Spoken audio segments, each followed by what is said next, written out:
Welcome to the Trust the Plan podcast. I'm Nick. And I'm Jim. And this is my bottled joy. Yeah. It's like a gallon of water. It has some coloring in there. Put some flavoring in to help choke it down.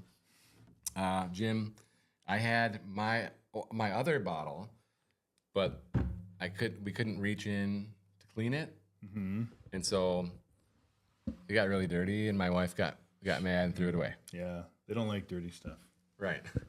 She's like, "You're drinking like mold and mildew," and I'm like, "Well, I need to drink water." It'll be fine. Yeah, it's fine.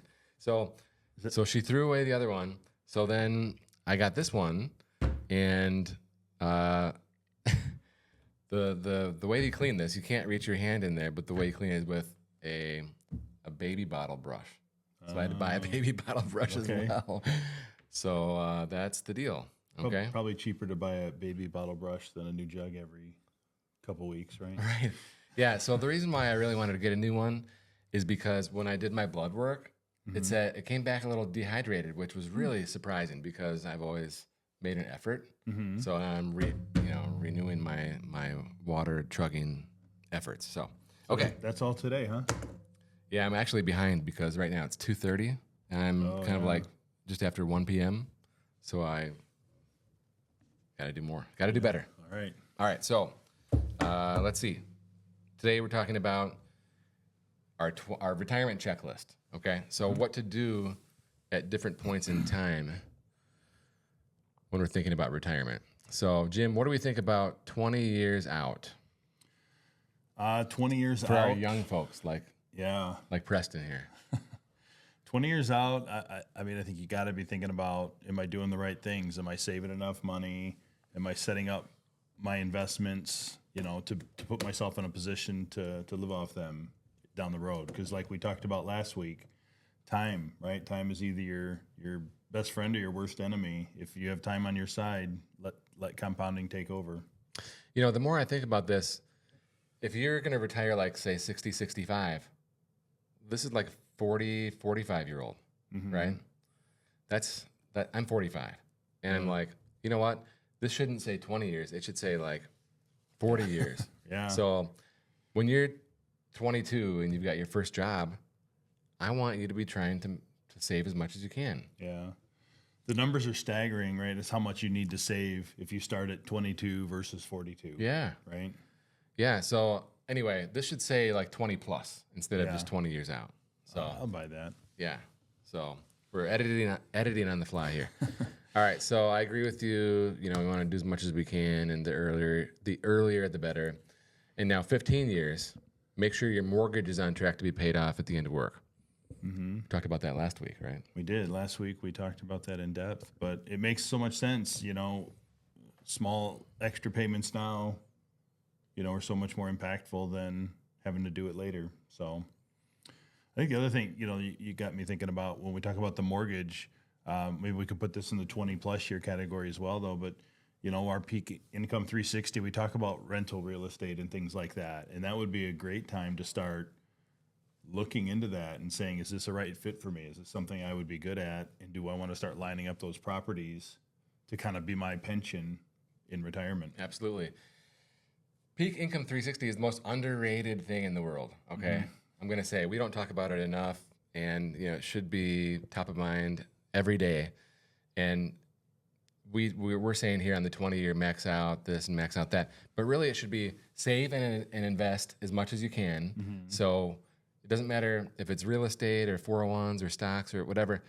Invest as much as you can, so then your money will be working for you, and it can work so you don't have to work anymore at some point. And part of the peak income 360 is do all that, plus make sure that you're going to be debt-free. You don't have to be debt-free today, okay? But, like I was saying last week, hey, I've got a couple of these mortgages out there. So I'm not debt-free, but I will be. My plan will work, okay? You know what I mean? Yeah. And so I think, we're just kind of rehashing income 360. Now, within 10 years, and again, this is something that I would like you to start earlier, preferably like when you're in your 20s.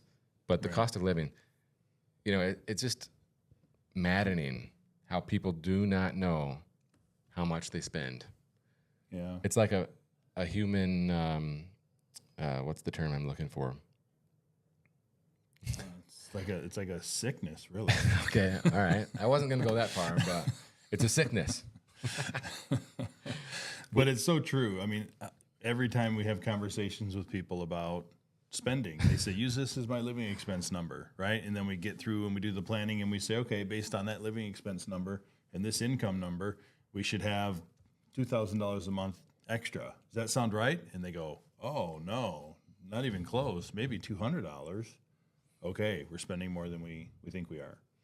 So I think you're right. You can't start expense tracking too soon.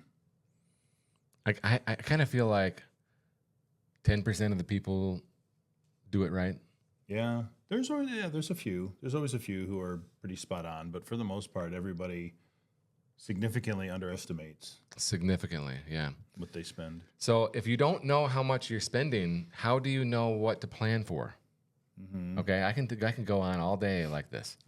I know. I just got a question last volleyball tournament we were at. Guy said, "Oh, you're a retirement planner. Tell me, what's the number? What do I got to get to?" It's the most impossible question to answer because I have no idea until I know what your cost of living is. Before there were blogs, I wrote a blog post that said, "I have $1 million in my portfolio. Is that enough?" Mm-hmm. And the theme of the article was, "I don't know." Right. I don't know because it all depends on how much you spend.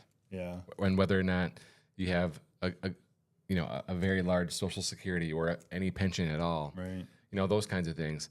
But again, the analogy I would use with the map, right? Like, how do you know when you're going to get there if you don't know where you're going? You know what I mean? Like, you have to have specific coordinates, et cetera. So now as we're getting closer to retirement, like 5 years, we call that the retirement red zone. I think that might be trademarked by Prudential, so hopefully we don't get a nasty gram. But like in that red zone, it should be becoming real. Yeah. Okay.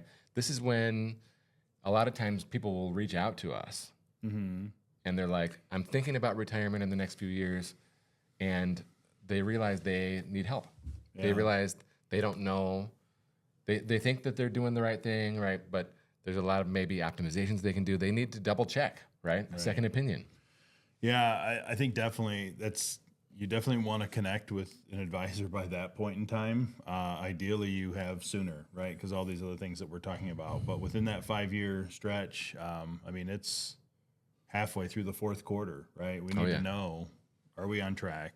Are we in a good position to win this game? Or do we need to make some hurry-up plays? Do we need to, all hands on deck to get us there?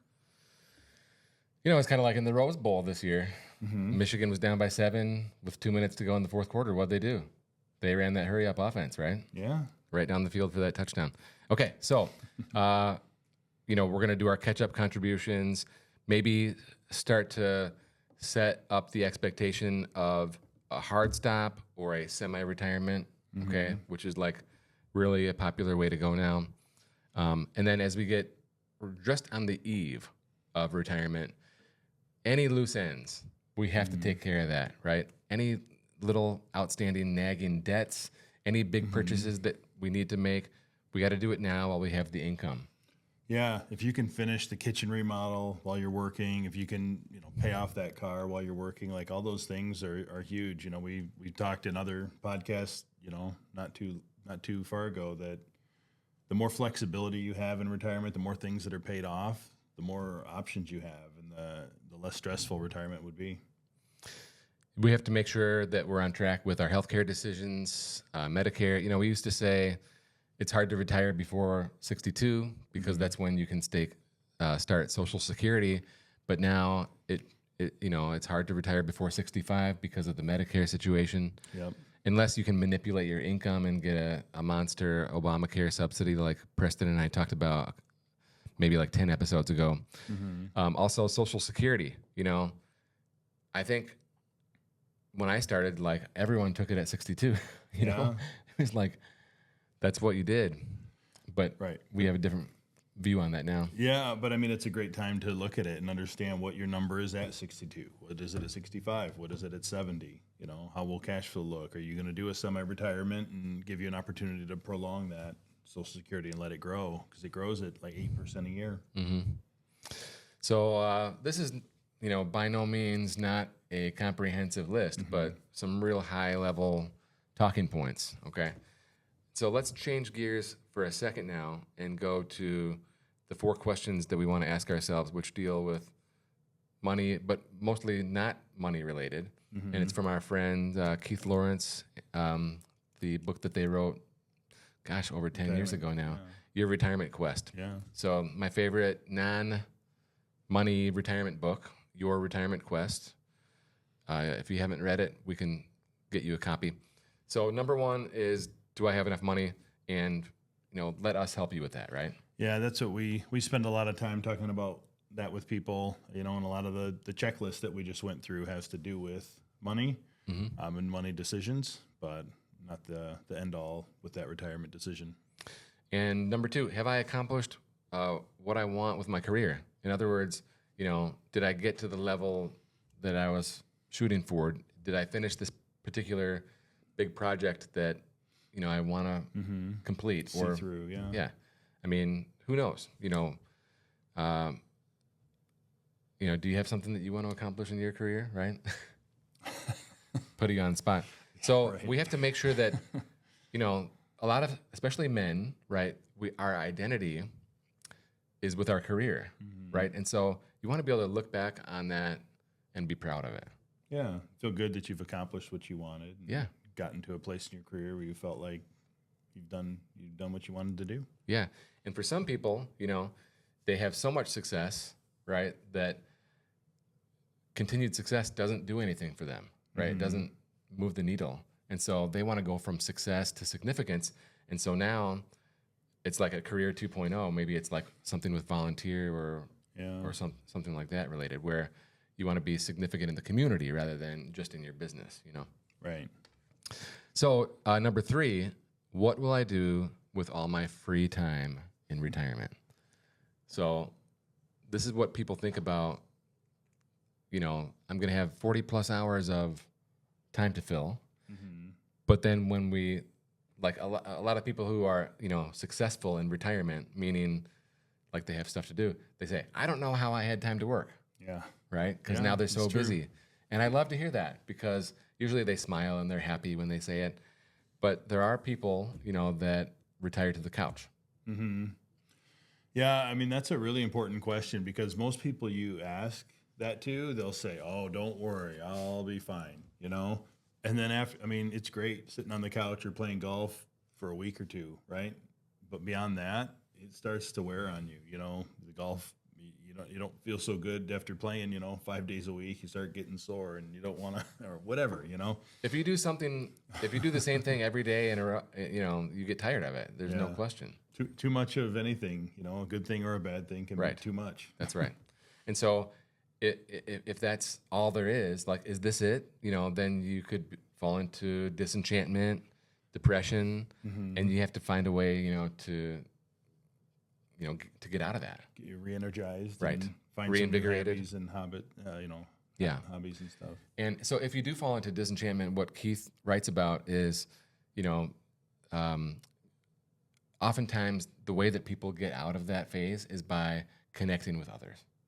Right? Last week we talked about that Carnegie quote, and the theme was connecting with others. So oftentimes that's the case, right? And so if you find yourself in that position, right, go join a club.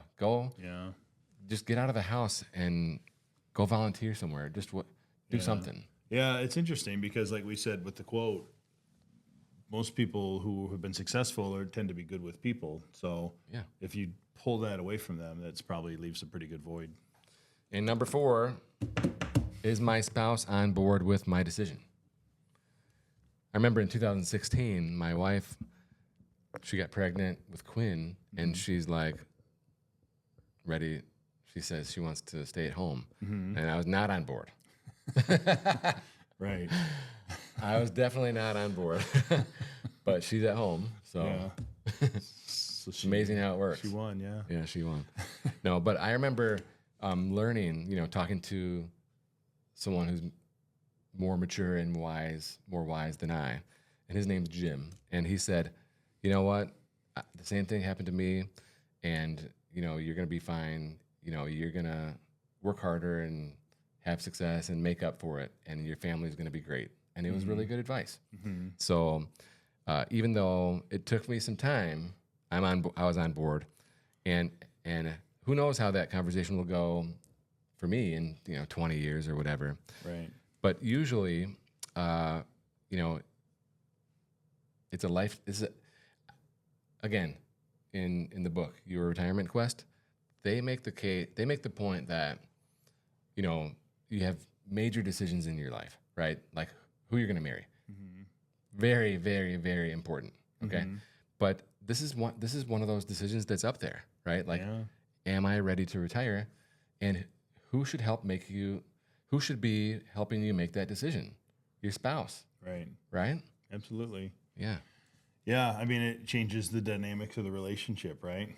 Whereas you say goodbye in the morning and welcome home in the afternoon or evening. There's a lot of time in between there now that you need to be on the same page with. All right. So those are the 4 questions. We steal these from Your Retirement Quest, which we recommend. We can provide a copy if you're interested. Jim, anything else to close us out here? I mean, to me, just kind of going over it and thinking about the checklist, it's just a good reminder to keep forward looking, keep talking with your advisor, keep, am I on track? It's always am I on track? It doesn't mean you have to be out of debt tomorrow, but am I on track to be out of debt in 10, 15, 20 years? Yeah, we could write that on every line here is, update the plan, make sure the plan works, right? And it's a fluid plan, and at every phase, it's going to look different. Every year, it's going to look different, but you just got to keep moving in the right direction. Yeah. Okay, thanks for watching and listening. If you have a portfolio of over $500,000 and you're looking for a second opinion on your plan or your portfolio, please reach out to us at peakwm.com.